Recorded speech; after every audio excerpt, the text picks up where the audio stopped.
Hello, everyone, and welcome to the November Kapnick Strive webinar. My name is Lexi, and I am joined by Renee and Emma. And today we're going to talk about something called overconsumption.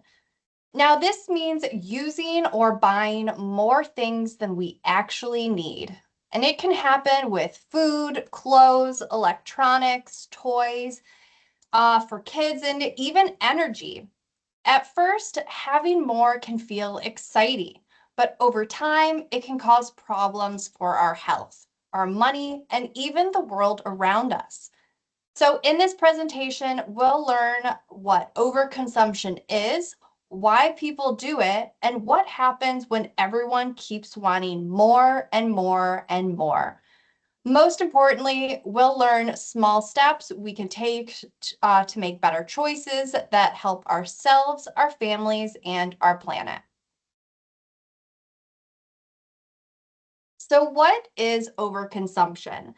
Well, in simple terms, it means using or consuming more than what is needed for a good life. And this can show up in many ways: buying more clothes than we need or wear, eating more food than our bodies actually need to sustain ourselves, or using more electricity, water, and other resources than we truly require. Overconsumption is not the same as having enough. It's about excess. When people do this again and again, the effects add up. It's also important to understand that overconsumption is not just a personal choice. It's shaped by systems: how goods are made, how they are sold, and how we are encouraged to consume more. And that means we need to think bigger than just stop buying stuff. We also need to look at the world that encourages us to want more. So why should we care about overconsumption? Well, it does matter because the impacts are deep and wide, touching almost every area of our lives, whether we see it or not. So first, overconsumption can harm our health. An example is eating too much or choosing unhealthy food in excess, which can contribute to chronic disease risk and other health problems. Second, overconsumption can wreck our finances. Buying too many things, especially on credit, can lead to stress, debt, and less money for what really matters. And third, chasing purchases can have a negative effect on our mental health. Many people struggle with compulsive buying or with measuring their self-worth in material goods, contributing to anxiety and depression. Fourth, the environmental cost is huge. Extracting, manufacturing, and disposing of excess goods causes pollution, greenhouse gas emissions, and loss of natural habitats. And finally, there's a social dimension. When we focus on having more, it can weaken our relationships and shift our culture to value stuff over people. And all of these impacts interact. The harm to the environment can feed back into health problems, and financial stress can harm our communities. So overconsumption is not a limited problem. It affects many parts of our lives in ways we see and ways that we don't. And one major way overconsumption affects health is through food, as we just touched on in the last slide. And when people consistently eat more calories than their bodies need, especially from processed, unhealthy foods, it can lead to obesity, type 2 diabetes, and heart disease. And these illnesses aren't small issues. They burden individuals, family, and healthcare systems. But overconsumption of food isn't always individual either. The USDA estimates food waste in the US to be between 30 to 40% of the nation's food supply, meaning that 30 to 40% of the food that is produced in the United States is thrown away. Not only is discarding edible food wasteful, food requires energy to produce. Livestock requires feed and processing. Crops require food and energy to harvest. All foods require transport. Food production requires natural resources and creates emissions. On a bigger scale, overconsumption of energy like electricity, fuel, and fossil fuels contributes to air pollution. And when we burn fossil fuels, we release particles and gases that cause respiratory disease like asthma and other health problems. In addition, the extraction and processing of these fuels, like timber, oil, and mining, often harm local ecosystems and contribute to climate change, loss of biodiversity and species, and loss of habitat, which has its own risks, including heat stress, vector-borne diseases, and more. So when we talk about consuming too much, it's not just money we lose. Our bodies and the air we breathe also pay the price.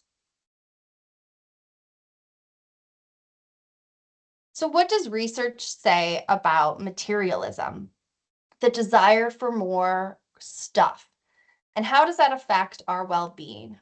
Well, studies show that people who value or who place a very high value on material possessions often report lower life satisfaction.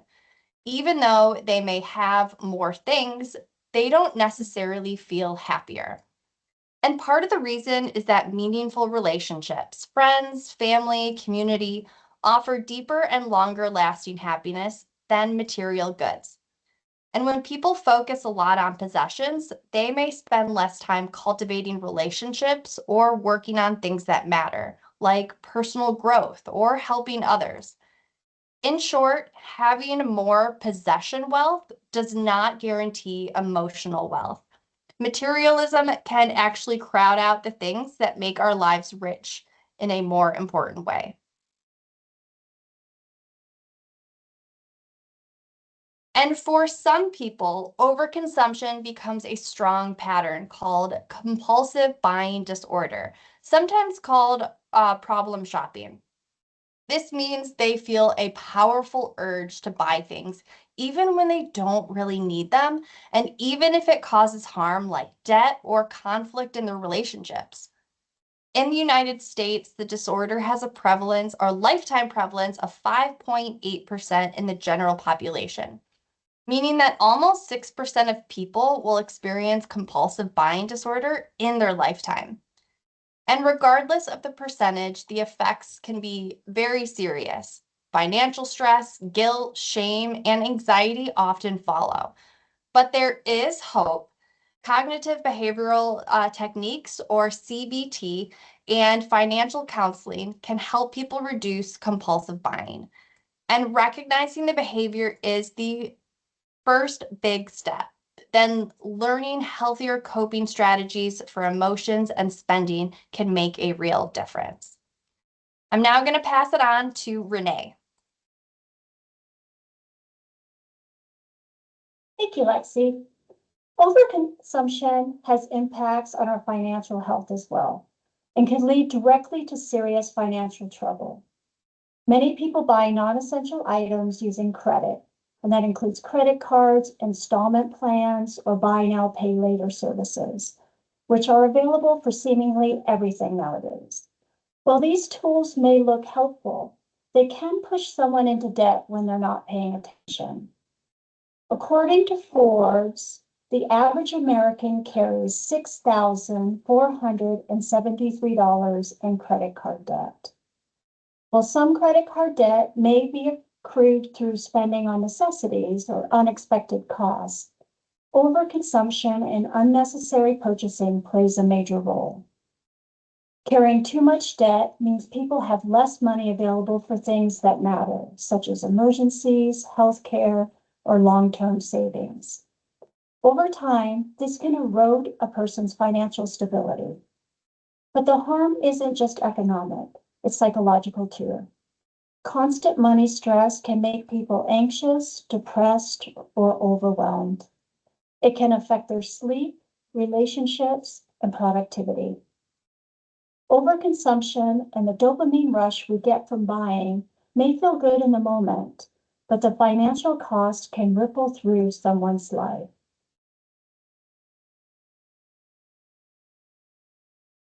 Overconsumption doesn't only hurt the individual, it changes how society works as a whole. When people focus too much on having more, they may spend less time building deep friendships, supporting their neighbors, or investing in the community. Material goods can become a status symbol rather than tools for genuine connection. Also, there's an inequality issue. Not everyone consumes at the same level. People in richer countries may use more resources than those in poorer ones. This gap can really lead to unfairness and resentment, especially as overconsumption depletes shared global resources that often negatively impacts poorer populations. Culturally, when the message is always buy more, get more, people might feel pressure to keep up, even when it's not good for their well-being. Over time, this can erode trust and cooperation in communities because relationships become more transactional. What do I have? What do I need? Rather than relational. How can we help each other? So let's look at the scale of this problem and the environmental impacts. So we talked a little bit about the financial, we're going to talk a little bit about the environment. According to the United Nations Environmental Program,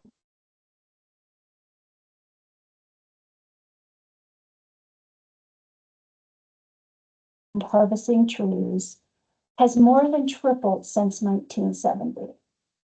In 1970, about 27 billion tons of materials were extracted yearly. By 2017, that number has grown to 92 billion tons. And I'm going to repeat that. It went from 27 billion tons to 92 billion tons. If we don't slow down, the trend is frightening. The same report projects that global resource extraction could increase by 60% by 2060. And the thing about these resources is that many of them are finite, meaning they will eventually run out. And while some are renewable, the rate at which they are able to renew is often outpaced by the demand of the extraction. There is also a big inequality issue. People in richer or higher income countries use far more resources than a person in a smaller or poorer country. This means that overconsumption is just not a personal habit, it's something happening on a massive global scale with global consequences. And here are a few more numbers on the environmental impact. If everyone on Earth and that's over 8 billion people, were to consume resources at the same rate as an American, we would need at least 5 Earths to sustain that consumption. Not only are we consuming more, we're creating more waste, and that isn't expected to decrease. Rather, it's projected that global waste generation will increase by 70% by 2050. And think of the items you touch throughout the day. How many are biodegradable versus how many are made of plastic or materials that will take thousands of years to break down in a landfill?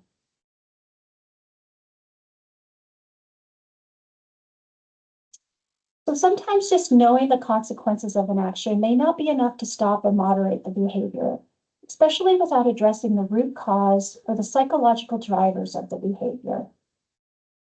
So let's talk a little bit about why we want more. One reason is called hedonic adaptation. Adaptation, I can speak today. It's the idea that we are very good at getting used to new things.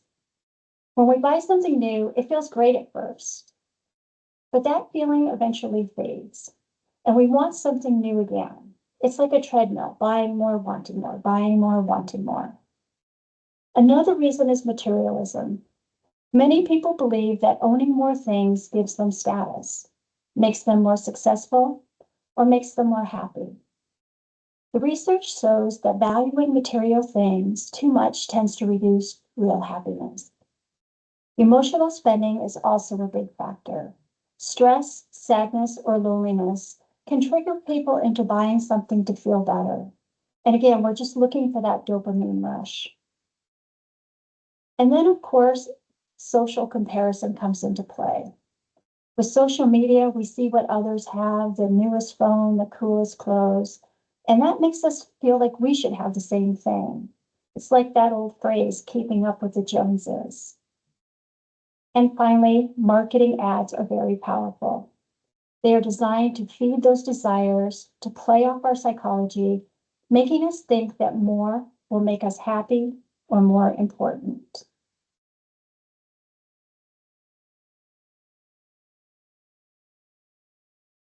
And it's not just inside us that creates overconsumption.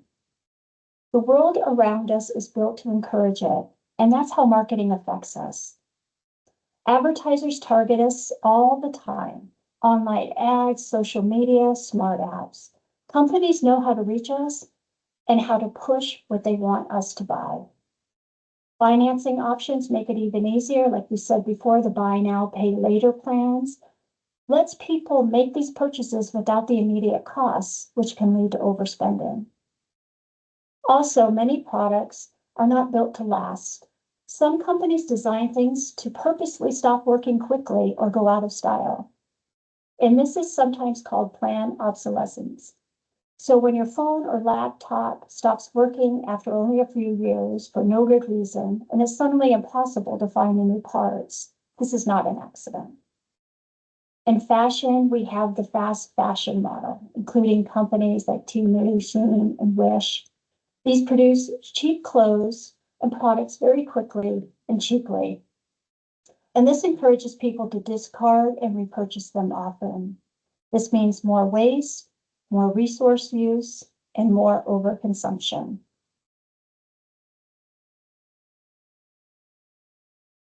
And just as we talked about, ads are targeted, and they're largely targeted towards women. Nowadays, with social media, a lot of ads don't feel like ads because they've become trendy. Suddenly, you start seeing everyone you follow buying Stanley cups, for instance, or your favorite influencer doing a Target or a Sephora haul. So much of overproduction and overpurchasing is driven by trends that will not last. This doesn't mean that overconsumption is solely in the hands of women, because remember, advertisers, what they do is intentional. But the women of today make up more than half of the US population and have a huge influence on our economy.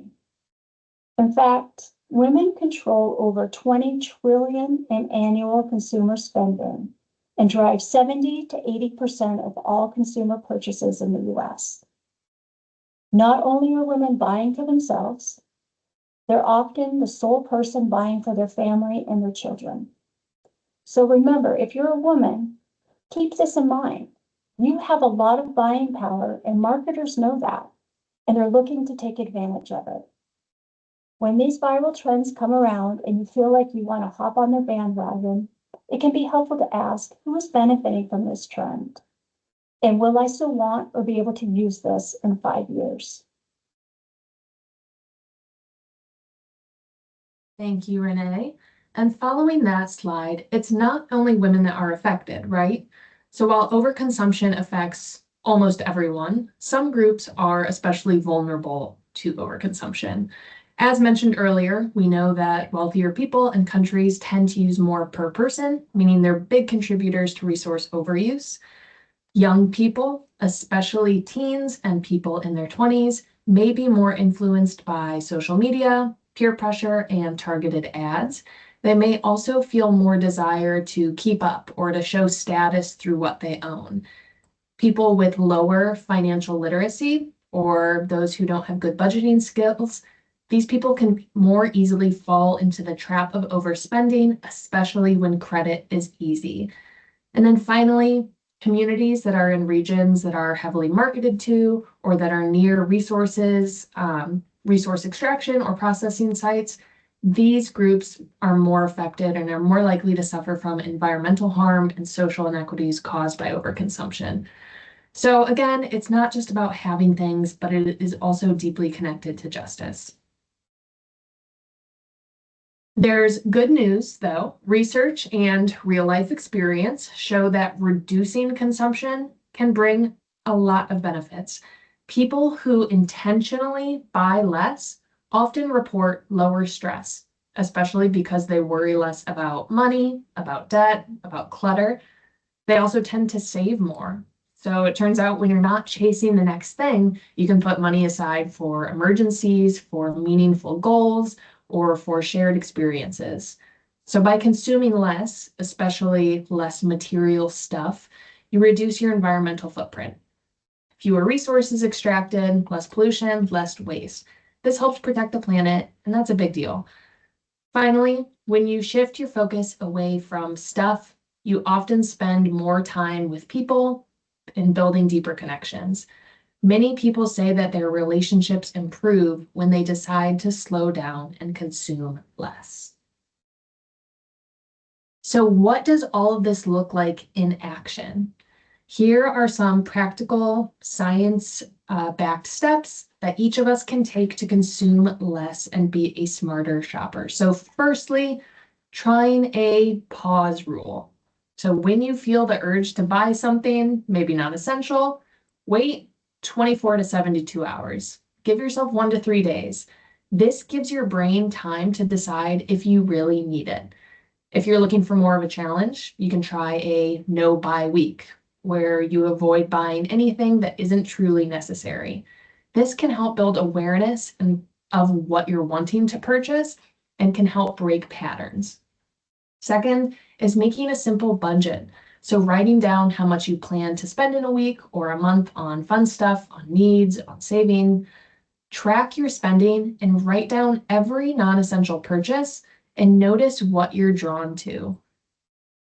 Third, you can reflect and ask yourself, why do I want this? Is it for happiness, status, boredom, or is it just because it's on sale? That question matters. Fourth, reduce your exposure to ads. So unsubscribe from store emails, remove shopping apps, or you can use ad blocking tools. Fewer ads mean fewer triggers to buy. Fifth is exploring alternatives, like sharing items, books, kids' toys with friends, family, neighbors, and also utilizing community resources like libraries and buying secondhand. So when you do buy new things, try to choose quality over quantity. So selecting items that are more durable and last longer, or that are repairable. While these items often cost more upfront because they're higher quality, they often help us save money and resources in the long run. And then lastly, declutter. So just going through the things that you own, picking a few items to donate, gift, swap with others, etc.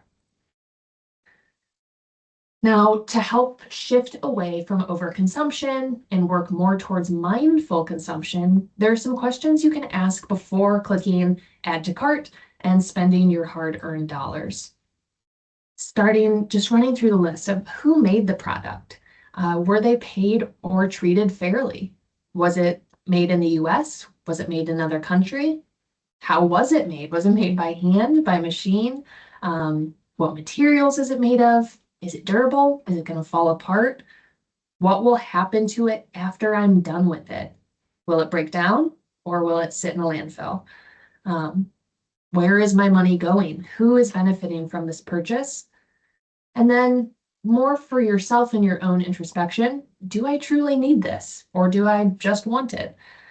Is it single use or will I still be using it in 1 year, in 5 years, in 10 years? And lastly, does this purchase align with my values? Now, this might feel like a lot at first, and it's definitely not necessary to ask yourself these questions for every purchase. But it can be helpful, however, for those unnecessary or impulse purchases. So when you're standing in the dollar aisle or when you're seeing a really good sale, ask yourself these questions. And again, this isn't to say that you can't want things or buy unnecessary items just because they make you happy. Rather, it's a practice in mindfulness and in understanding what you truly need to be content. Now, to wrap up, Overconsumption is not just a, nice to fix problem. Overconsumption can affect our health, our relationships, our wallets, our planet. But the good news is that we have the power, right? So by making thoughtful, intentional changes, each of us can contribute to a more sustainable, fair, and healthy future for ourselves and for each other. So small actions like pausing before buying, budgeting, or reducing ad exposure, these small actions can add up. So we invite you to reflect on the question, what specific needs are my current purchases fulfilling?